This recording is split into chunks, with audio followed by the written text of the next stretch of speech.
E para debater os resultados apresentados no Anuário de Educação Básica, nós recebemos hoje em nossos estúdios o professor de História, orientador educacional, Laureano Guerreiro. Laureano, obrigado pela disposição de estar conosco aqui nos estúdios. E como a gente viu na reportagem, né, é um cenário preocupante. Quem é o principal responsável? Seria o governo, a escola, uma situação como essa? Acho que a questão da educação não pode ser uma política de governo, tem que ser uma política de Estado.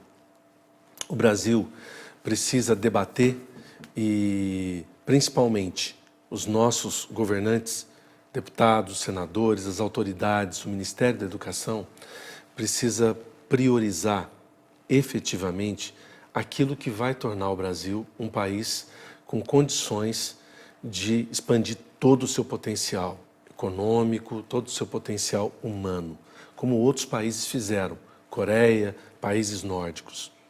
A educação precisa de uma política de Estado. Os professores precisam ser valorizados, não só do ponto de vista da remuneração, que é muito baixa e não é compatível com a demanda desse mercado. Um professor não pode ganhar um salário tão pequeno, de 3.500, que até é uma referência alta. Se você buscar em regiões do Brasil, esse salário é muito menor, enquanto um deputado tem uma verba de gabinete de mais de 300 mil reais.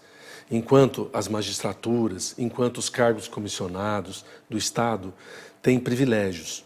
Então, é preciso que se discuta efetivamente para onde vai o dinheiro do contribuinte e, principalmente, onde o Estado investe. Então, eu destacaria, nós precisamos melhorar as condições de trabalho dos professores, de infraestrutura, de segurança, uma política de valorização da carreira, de melhorar os salários, reduzir o tempo de sala de aula para que o professor possa ter condições de preparar a aula, possa ter condições de estudar e possa ter condições de entrar com qualidade na sala de aula. E aí a gente entra na questão da carga horária, né? Sim, porque nós olhamos para a carga horária dos professores. Eu já dei 70 aulas por semana.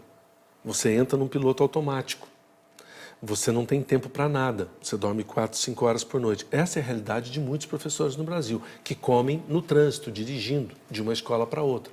Essa falta também de formação específica desse educador, que tipo de impacto causa na educação? Um impacto terrível, porque como é que a gente vai ter resultados decentes nos exames de avaliação internacional, por exemplo, como o PISA da OCDE? O Brasil sempre fica nos últimos lugares. E isso mostra que, no conjunto do país, nós temos a pior escola do mundo. Nós temos boas escolas, mas se a gente olhar para o conjunto do país, a nossa escola é muito ruim. Isso passa pela questão curricular, porque os nossos currículos precisam ser revistos e repensados. A escola precisa estar muito mais integrada à realidade, integrada ao mercado, integrada às necessidades do país. Nós precisamos oferecer educação de qualidade diferenciada para segmentos diferentes da população, em regiões diferentes da população.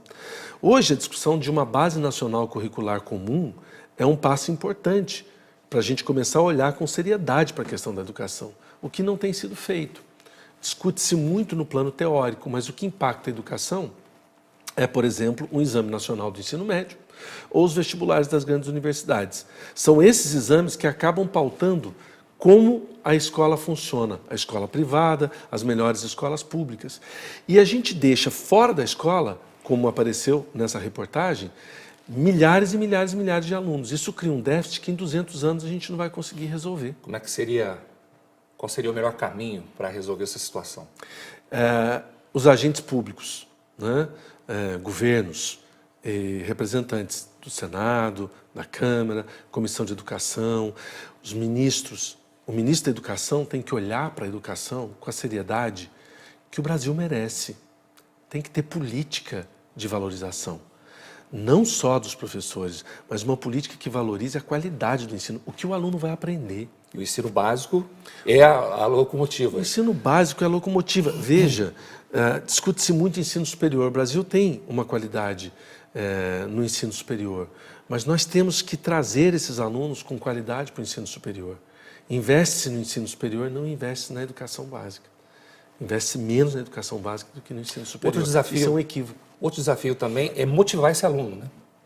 Sim, a pergunta que eu te faço é, se o professor não tem motivação, qual a motivação que o aluno vai ter? Não tem como ele passar, né? Criança, qual é o cuidado?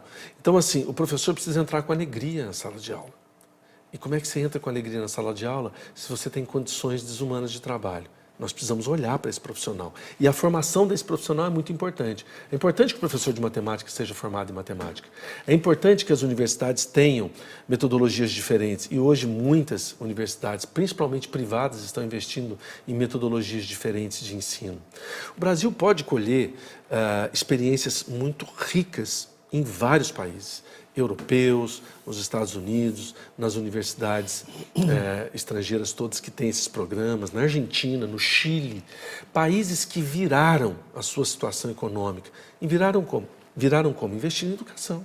Agora, sem política pública, sem o Estado intervindo, não é possível. Professor, obrigado por sua participação aqui no jornal. A gente agradece mais uma vez aí. Vamos torcer para que a educação brasileira realmente possa ter mais qualidade. Eu que agradeço.